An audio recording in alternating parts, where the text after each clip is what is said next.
Baal Sulam says that it's forbidden to engage in abstract forms, and his research is not such. When it comes to pass it on to me or to a scientist in this world or to anyone, what he researches, as long as I did not attain it, it's not correct. Your definition is wrong.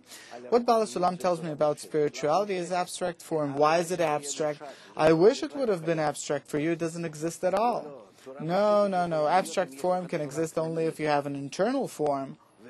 And then, from it, you can discern and make it abstract. That's not correct, both in our world. Some scientist tells me about some quarks or some particles or whatever.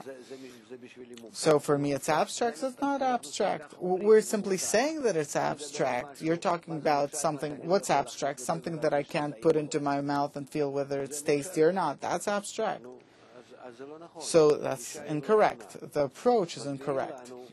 We're being explained to what is the precise definition of abstract. Abstract, it means that I know the material in the correct, precise form. Now I understand, acknowledge it. This is a pen, plastic pen, gives a black color, and I can take it into my hand and use it. Very good. I understand it as a form clothed in matter. There is ink here, there is plastic, there is a form. All of these qualities together give me this term, which is a pen. Now, from the form clothed in matter, which you can research, something that is before me, some phenomena of nature, doesn't matter, enlarge. Now, from it, I shift to abstract form. I start saying, what is a pen?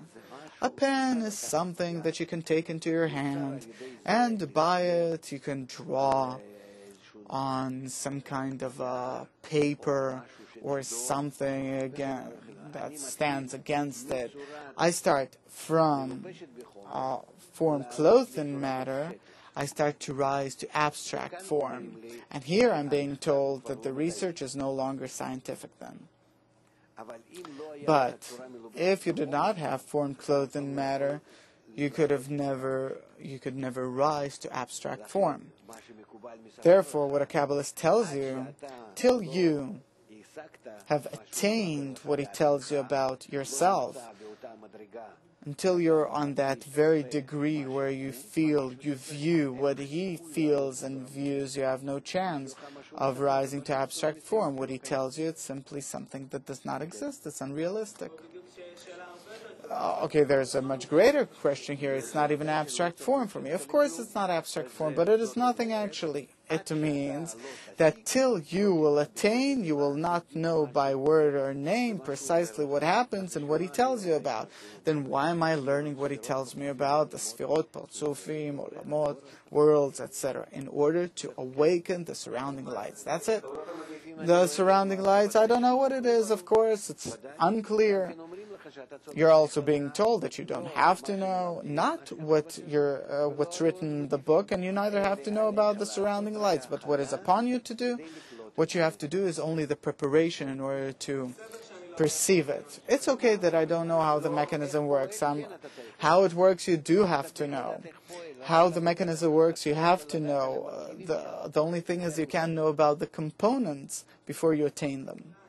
The question is, when I think that I'm engaged in attracting surrounding light, and it's not even an abstract form for me, it doesn't matter. You're being told that if you bring yourself to a state where you're connected with all the rest of the friends, and you wish to unite and connect, like in the system of Adam Rishon, and you study without understanding a single word from a book that tells you about your spiritual state, from that very spiritual state shines upon you a force called Or Mekif, surrounding light, and arranges you, puts you into a place. You don't exactly know where it appears from, what is that Or Mekif, you don't know what you're reading in the book, but before you there has to be a book, and in front of the book you have to be with other people with which you're going to bond, unite and connect to the soul of Adam Rishon. That's it.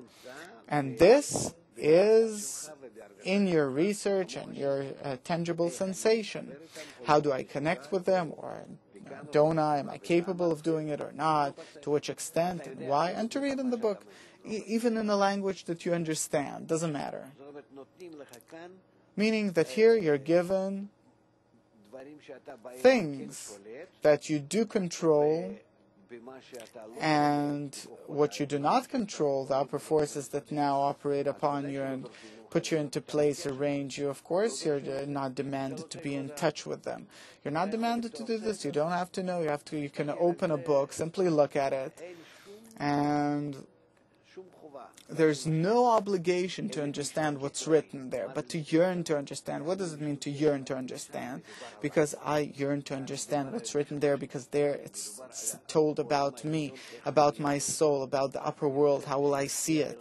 I want it to influence, I want this force to influence me as quickly as possible, to develop within me an additional sense for me to see an additional part to what I feel now, a concealed part. In addition to this world is what I want to see, the things that exist in a person that comes to study Kabbalah. He doesn't need anything beyond this. It's not abstract. Everything is in a group and in the study. Under control. Yes.